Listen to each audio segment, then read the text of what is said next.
Allah rahmet etsin. Zamanı var, o zamanı geldiğinde tek tek hepimiz gideceğiz. Ama işte o rızasına uygun bir şekilde gittiğinde istikamet üzerine olma büyük nimettir. Elhamdülillah Müslümandı, mümindi. Ciddi takip ediliyor Yani gerek AFAD, gerek jandarma sürekli temas halindeydik o arama kurtarma, fakat nasip olmayınca tabii ki kimse bu kadar uzun mesafe gidebileceğini herhalde düşünmemişti. Hiç düşünmediler. Hani siz oradaydınız, sizden önce duyduk yani bulunduğunu. He. O birinci, o büyük çocuğu. Birinci yer. Evet. Öyle bir şey ki yani dakikalık işidir yani. Dakikada ulaşamazsınız. Gidiyor ama.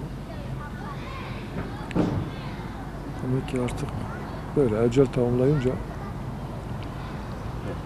yapılacak bir şey yok.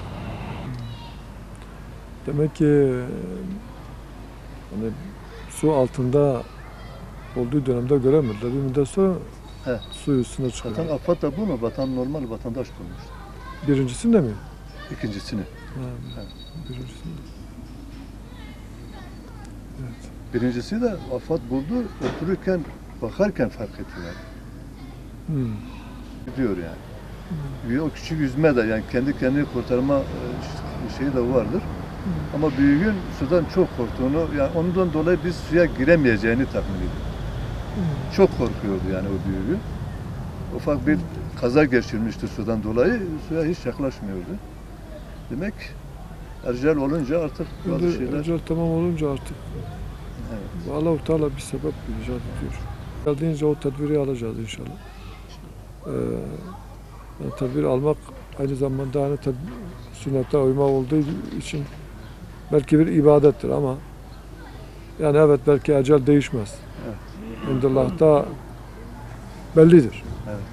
Fakat bizi sorumluluktan kurtaracak. Yani bize düşeni yerine getirmiş olacağız inşallah. Böyle görüyoruz ki tedbir alındığı zaman yani bu bulaşmayı da önlüyorsun. Yani bunun şeyi de var. Evet. Akıl ve mantıkla da izah edilebilecek tarafları var. İnşallah tedbirlere de riayet edelim. İnşallah.